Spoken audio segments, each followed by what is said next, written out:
Dando continuidade ao nosso estudo do livro Nosso Lar. Então, vamos ver se a gente consegue ver o capítulo 8 e o 9, porque eles acabam estando interligados. O certo seria o 8, 9 e o 10, né? Mas senão eu acho que acaba ficando muito extenso a explicação. De repente o 10 eu ainda falo durante essa semana, se eu tiver uma brechinha para estar fazendo, porque ele acaba falando também dessas questões que nós vamos estar vendo, de como que é o funcionamento do nosso lar. Então o capítulo 8 ele tem o seguinte título: Organização de Serviços. Então, passado um tempo, né, de toda o André Luiz está se recuperando, toda a questão de estar um pouco melhor, ele acaba saindo, não é, pela primeira vez, em companhia de Lises. E o que acontece nesse momento? Ele começa a falar assim: impressionou-me o espetáculo das ruas, vastas avenidas enfeitadas de árvores frondosas, ar puro, atmosfera de profunda tranquilidade espiritual. Não havia, porém, qualquer sinal de inércia ou de ociosidade, porque as vias públicas estavam repletas. Entidades numerosas iam e vinham. Algumas pareciam situar a mente em lugares distantes, mas outras me dirigiam olhares acolhedores. Incumbia-se o companheiro de orientar-me em face das surpresas que surgiam ininterruptas. Percebendo minha íntima conjectura, esclareceu solícito. Estamos no local do Ministério do Auxílio. Tudo o que vemos, edifícios, casas, residenciais, representa instituições e abrigos adequados à tarefa da nossa jurisdição. Orientadores, operários e outros serviçais da missão residem aqui. Nesta zona, atende-se a doentes, ouvem-se rogativas, selecionam-se preces, preparam-se reencarnações terrenas, organizam-se turmas de socorro aos habitantes do umbral ou aos que choram na terra. Estudam-se soluções para todos os processos que se prendem ao sofrimento. O André Luiz está perplexo com tantas coisas e pergunta: tá, mas existe ministérios, existe Ministério do Auxílio, não estou entendendo bem como é que funciona isso. E daí o Ulisses, como está ali para explicar as coisas, ele explica que o Ministério de Auxílio é responsável por toda essa parte de preces, todas essas esses estão relacionados, né? Então ele diz: você não percebeu, o governador não tem visto os atos de prece que acontece todos os dias, não é? E não vê, enquanto o governador está fazendo a rogativa, está fazendo a prece, que junto dele estão mais os 72 colaboradores, e diz: então, pois esses são os ministros de nosso lar. E Ulisses então vai explicar que é dividido em 6 ministérios, não é? Divididos, cada qual, orientados e cada qual por 12 ministros. Então ele vai dizer que o nosso lar é composto, pelo menos na época do André Luiz, né? Que o André Luiz estava e que ele faz essa narrativa. O Ministério de Regeneração, o Ministério do Auxílio, o Ministério da Comunicação, o Ministério do Esclarecimento, o Ministério da Elevação e o Ministério da União Divina. A Ulisses vai dizer também que os 4 primeiros eles estão mais próximos da esfera terrestre e os 2 últimos mais ao plano superior. Seria o da regeneração, auxílio, comunicação e esclarecimento, estão mais voltados para a Terra, né, para as pessoas que estão aqui para a parte terrestre. O de elevação e de união divina estão ligados a planos superiores, não é? Já que a colônia Nosso Lar é uma das colônias que ela é considerada uma colônia numa zona de transição, ou seja, existem espíritos de vários graus, principalmente muitos que desencarnam, recém-desencarnados, são recebidos em nosso lar, tratados, às vezes não são relacionados com a colônia, né? E os que são relacionados com a colônia ficam na colônia.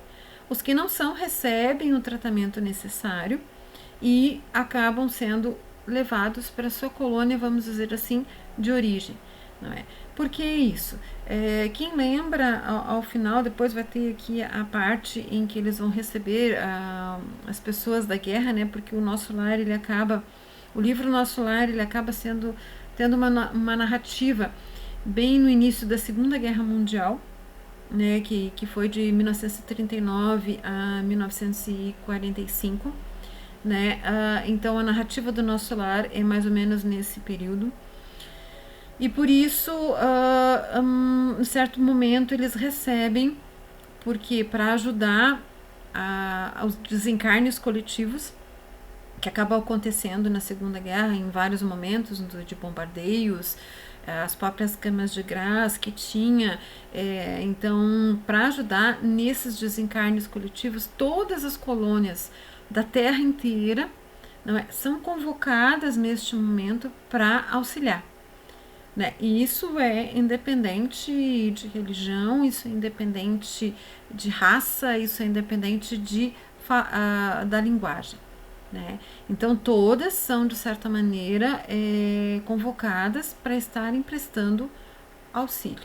Então, da mesma forma que nesse momento eles estão fazendo essas ajudas a desencarnes coletivos, e a pessoas que pertenceriam a outras colônias e não a colônia Nosso Lar, né? Porque a colônia Nosso Lar, não me lembro, acho que é no outro aqui capítulo, ela fica bem em cima do estado de Guanabara, no Rio de Janeiro.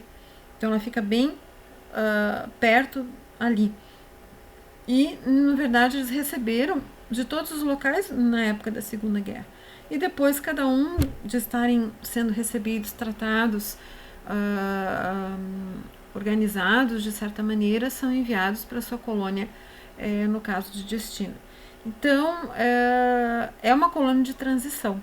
Então, ela vai ainda possuir algumas coisas mais, vamos dizer assim, densas, né, pela necessidade daqueles que chegam, os recém-desencarnados chegados a Nosso Lar, né, feito todo o socorro, né, por exemplo, o André Luiz não um recém-desencarnado, mas um recém-chegado na colônia depois do seu desencarne, depois de ter passado pelo umbral. Então ele recebe todo um tratamento para ele poder estar passando e melhorando, estando um pouco mais, digamos, apto. E transição, porque daí os espíritos também vêm, alguns vêm para estudo de alguns casos específicos e para ajuda em determinadas coisas. E o André Luiz vai falar que nunca imaginava, né, organizações tão complexas, mesmo depois da morte do corpo físico. Né? E eu julgo também, eu digo vocês também que eu não imaginava algo tão assim, vamos dizer assim, complexo. Lógico que a gente pensa que, como a gente sabe que as coisas acontecem no mundo espiritual e depois acabam vindo, isso lógico, com o tempo de estudo, com livros que tu vai lendo, as coisas que tu vai percebendo, tem coisas que acabam fazendo um sentido nisso. Né? Então, lógico, se todas as nossas organizações aqui são as cópias do que está no mundo espiritual, não há como o mundo espiritual também não ter toda uma separação, né? Porque como que esses espíritos vão estar, né? A gente antes imaginava que estariam em nuvens, né? Que era a ideia que tinha nos desenhos, não é que quando se morria se ficava tocando uma harpinha em cima de uma nuvem. Né? Eu acho que na hora que eu falei, todo mundo imaginou isso ou já viu algo nesse sentido. Né? Até alguns desenhos na própria Capela Sistina, não é que tem em cima os anjos com a figura de Deus, com a figura de Adão, né? Deus tocando Adão e ali tem o desenho dos anjos que estão ao redor, todos eles estão em algum local, né, nas nuvens ali. Então, lógico, é um imaginativo que a gente pensa, é aquilo que acaba estando no nosso imaginário. Daí, quando começa a vir toda essa ideia, e a gente aí pode perceber o porquê que o Chico ficou, de repente, tanto tempo relutante, pô, será que realmente isso é? Tanto que ele foi levado, não conta na biografia, acho que é na biografia dele, que ele foi levado, né, ao nosso lar. E indo no nosso lar, ele pôde ver tudo que estava ali e perceber, não, isso é realmente real, eu não estou imaginando, né, não é fruto da minha cabeça, então não, beleza, é por aí. Então Lisas vai frisar para André Luiz que todas as organizações, todas as coisas partem de cima, né, ou partem de planos superiores para virem ser realizados em planos inferiores. Ele vai dizer que o nosso lar, ela é uma antiga fundação de portugueses, tá? Então o nosso lar é uma colônia que foi fundada no Brasil do século XVI, né? Primeiro foi uma exaustiva, como ele foi, houve várias lutas, várias organizações até chegar como está hoje disposto os ministérios, as casas, as organizações, não é? Que primeiro havia toda uma questão grosseira em tudo isso, né? Pela própria questão ainda dos espíritos recém-desencarnados que eram levados para o nosso lar, não é? E também muitas coisas ainda usando a matéria mais densa ainda. E que hoje ele vê aqueles edifícios lindos, maravilhosos, vamos dizer assim, mas que no início havia muitas construções rudimentares, né, pelas próprias pessoas que estavam ali, as pessoas que tinham recém, no caso, desencarnado, os próprios, ele fala aqui de silvícolas, ou seja, né, os próprios índios, aqueles que estavam aqui, não é? Mas que mesmo assim, mesmo toda essa questão, todo esse trabalho foi perseverante, foi um serviço que perseverou, não é? Houve uma solidariedade que todos tinham um entendimento, não é? De como queria funcionar e o amor espiritual que acaba reinando em cima disso. Outro ponto fundamental deste capítulo é que ele fala também do governador, né? Então a gente tem ideia dos nossos governantes aqui, né? E que foi muito deturpado, governantes, ministros, senadores, enfim, toda essa parte das pessoas que fazem a organização do nosso Brasil, né?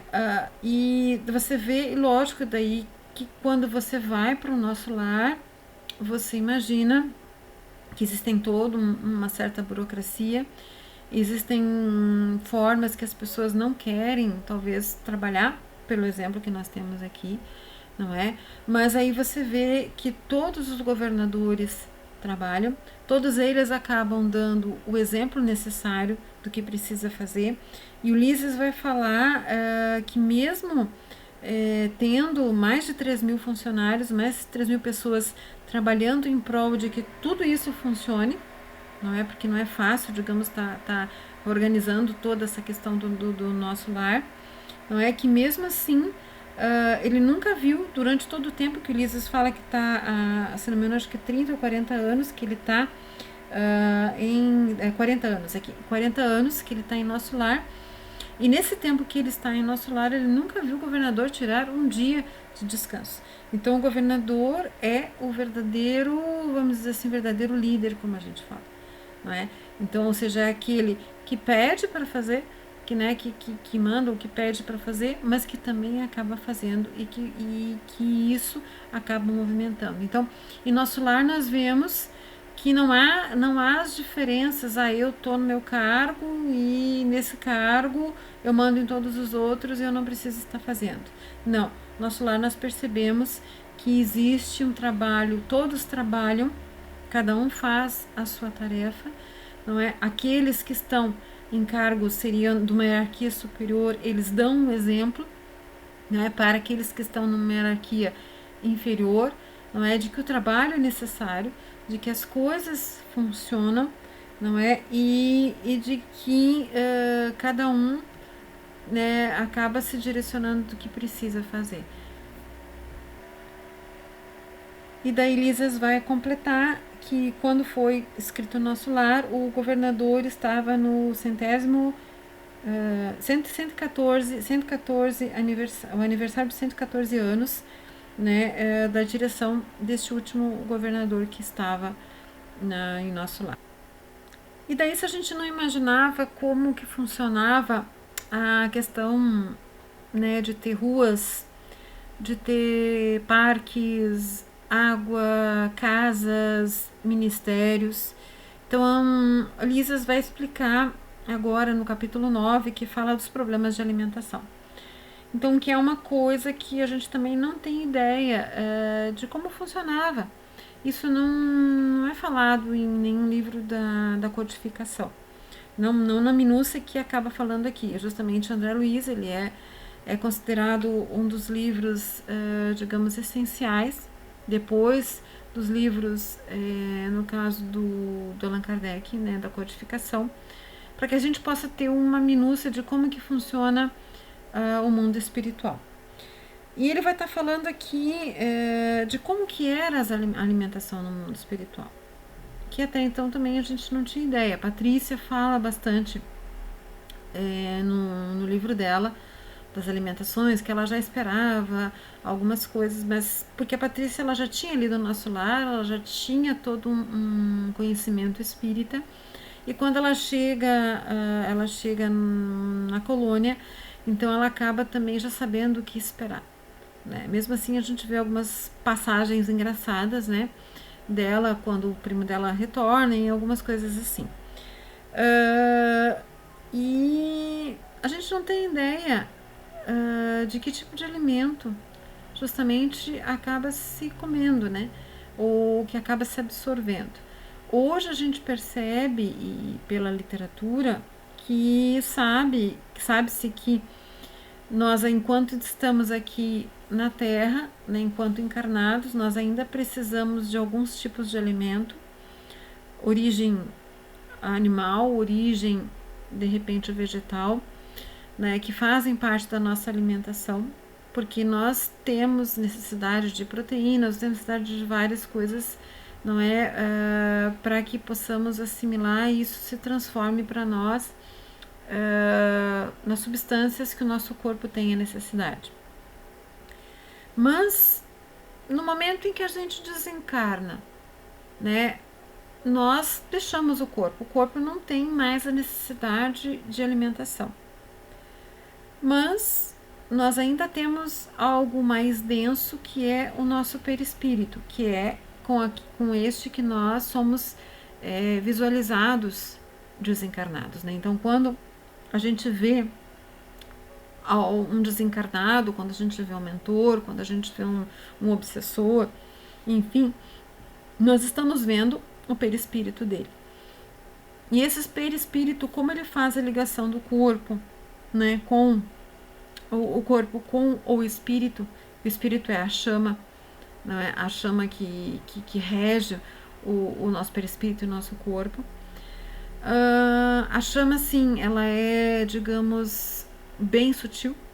Então, para que ela possa conectar com o corpo, nós precisamos do perispírito. E esse perispírito, como ele tem essa parte meio densa, meio sutil, ele ainda tem a necessidade de algum tipo de alimentação. Ele não tem os órgãos internos, vamos dizer assim, né? Estômago, esse tipo de coisa, não. Tem as sensações de estar alimentando, porque aí estão contidos os chakras, né? Os chakras estão contidos no perispírito.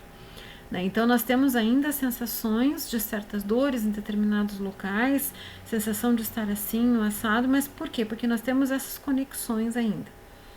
Então, a alimentação, de certa maneira, ela ainda se faz necessária para quê? Para que o espírito vá acostumando e percebendo que ele consegue isso de uma forma diferente, né? Que o perispírito ele vai ficando melhor, não tão conectado com a materialidade, não é mais conectado com a parte mais espiritual. E ele vai não tendo mais a necessidade desta parte, vamos dizer assim, grosseira. Então, no início, ele ainda precisa de algum tipo de alimento, né? É narrado em vários livros a questão do caldo, né? Então, muitos, meu Deus, eu vou chegar no mundo espiritual, vou tomar um caldinho, né? Um caldinho sem quase nada, né? Mas que é o que é necessário para o perispírito. Aquele caldo não é só, vamos dizer assim, alimento para a parte do perispírito, mas é um alimento espiritual também. Esse caldo ele é totalmente envolvido com energias, né? Ele é plasmado e direcionado para cada um, porque ele também tem os remédios necessários para que esse que está ali convalescendo, vamos dizer, né, o espírito que está ali convalescendo, ele possa estar recebendo todos os nutrientes necessários para limpar o perispírito, limpar as lembranças, né, espirituais, as lembranças psicológicas, emocionais e também físicas que acabam ficando, né? Por que físicas? Porque você imagina uma pessoa que passa, de repente, 10, 20 anos com uma doença, com um câncer, por exemplo, não é? Então, esse câncer, ele vai trabalhando o corpo, ele vai também tendo no corpo do perispírito, ele vai criando certas lesões. E isso, quando ele vai para o mundo espiritual, ele precisa trabalhar isso, ele precisa limpar esta energia. Quem tem, vamos dizer assim, quem já do pessoal trabalhou com recém-desencarnados, com os socorros que nós fazemos, nós conseguimos perceber dores em determinados locais para ter empatia com aquele espírito, poder estar fazendo e realizando socorro de uma forma correta. Nós, a qualidade de médiums, temos justamente essa empatia das dores nos locais. Para quê? Para que possa ser trabalhado, possa ser feito uma energização nesses locais. Para quê? Para que possa ser restituído justamente as lesões que estão aí. Né? Aí há vários tipos de lesões, né? Há lesões pelo próprio tempo que está com a doença, não é pelo próprio suicídio indireto, muitas vezes, que é o caso do André Luiz, né? Má alimentação, fumo, bebida, sexo, droga. Então, esse tipo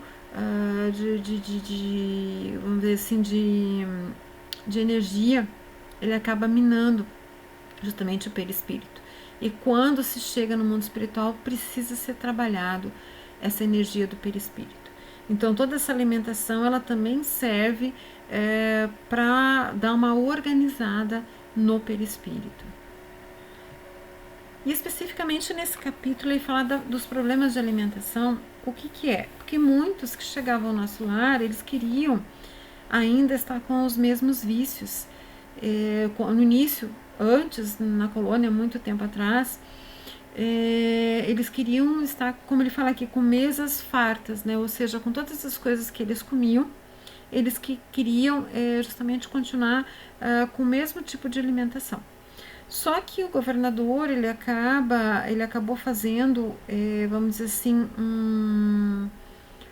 ele olhou em outras colônias, ele olhou em outros locais e ele achou, não é que ele achou melhor, mas vamos dizer assim, ele fez toda uma pesquisa.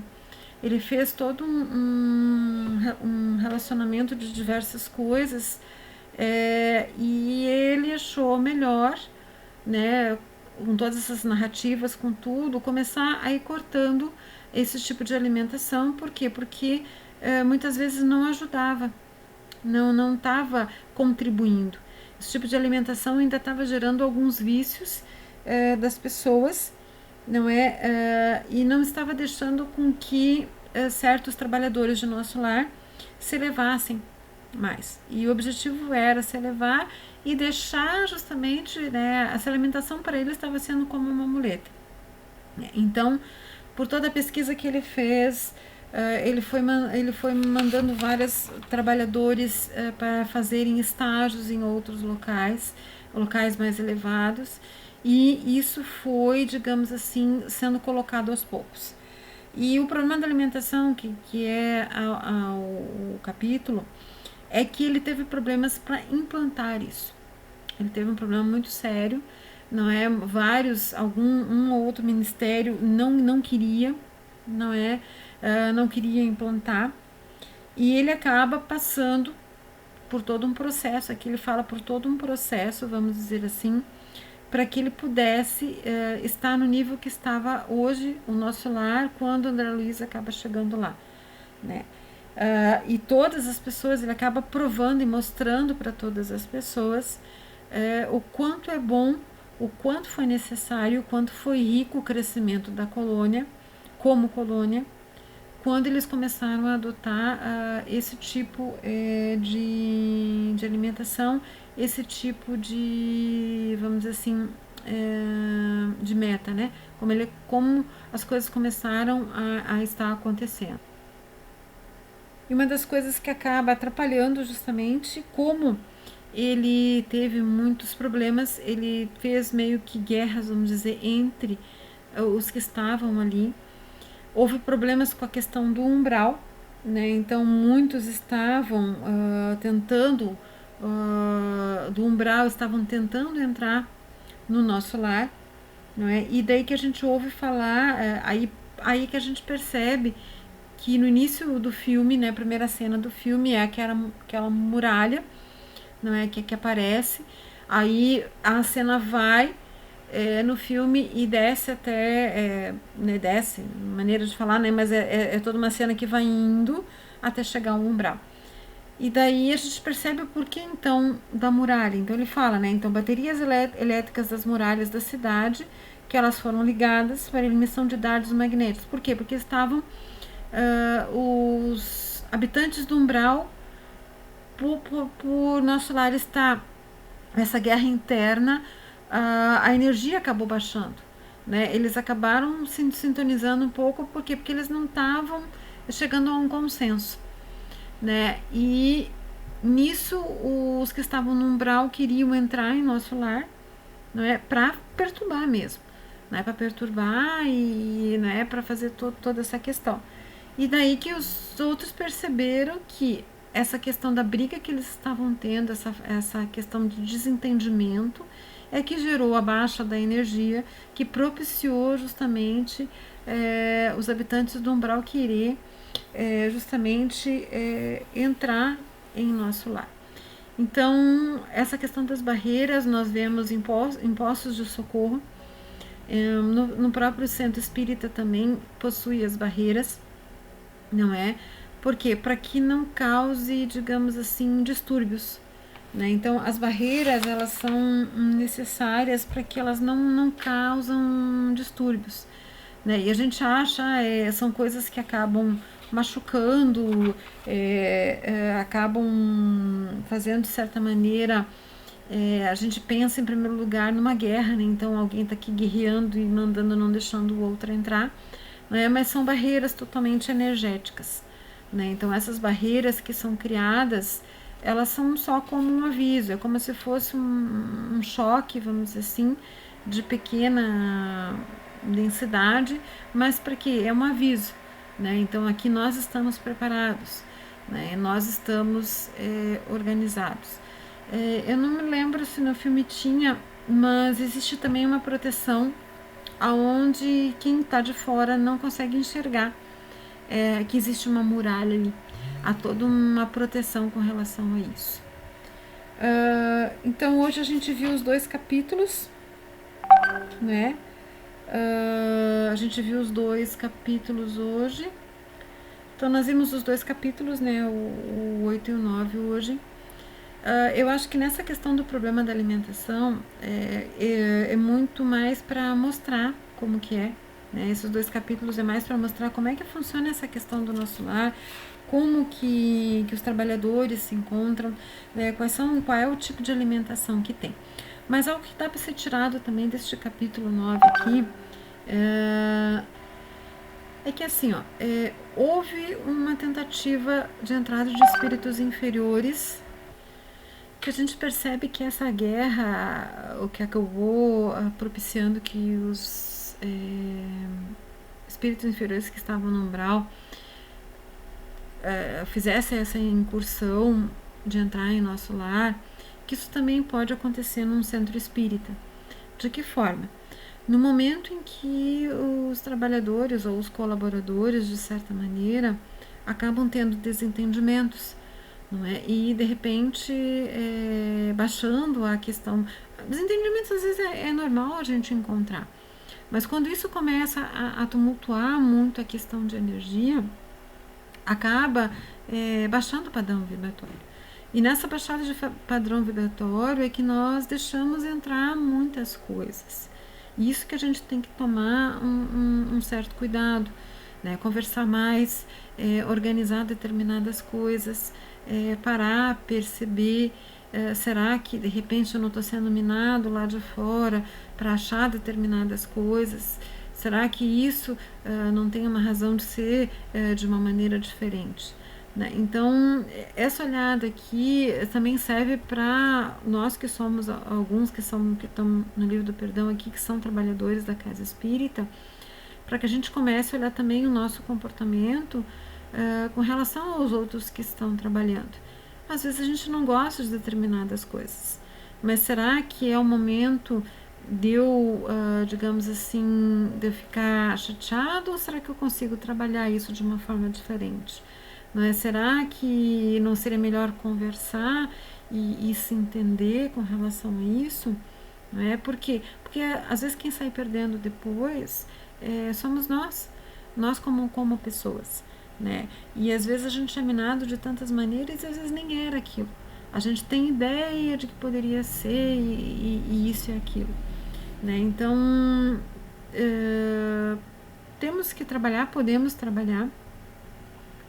Eu acho que ninguém está o tempo inteiro certo, porque a gente está num crescimento todos os dias e é um aprendizado constante. E a gente se colocar nesse patamar, eu acho que é importante, né? Sempre de estar recebendo as coisas. Nunca vamos estar sabendo 100%, nunca vamos ser o must do must, né? Ou seja, vamos nos colocar na nossa condição de aprendizes, né? E nessa condição de aprendizes vamos ter um entendimento, vamos ouvir o outro, vamos perceber se de repente eu não estou escutando, né, errado algumas coisas, porque às vezes eu não estou legal naquele dia, eu escuto o que eu acho que eu quero escutar, da forma que eu quero escutar, não é? E isso também no dia a dia, às vezes a pessoa não queria dizer aquilo, não é? E às vezes a gente interpreta as coisas de uma maneira diferente, né? Então vamos dar uma olhada nisso e vamos perceber que podemos todos os dias nos autopoliciarmos com relação a isso, que é o vigiar e orar. Para mim é boa noite, eu estou fazendo de noite, né? Mas não sei que hora que cada um vai estar vendo o vídeo, né? É um bom estudo para todos nós.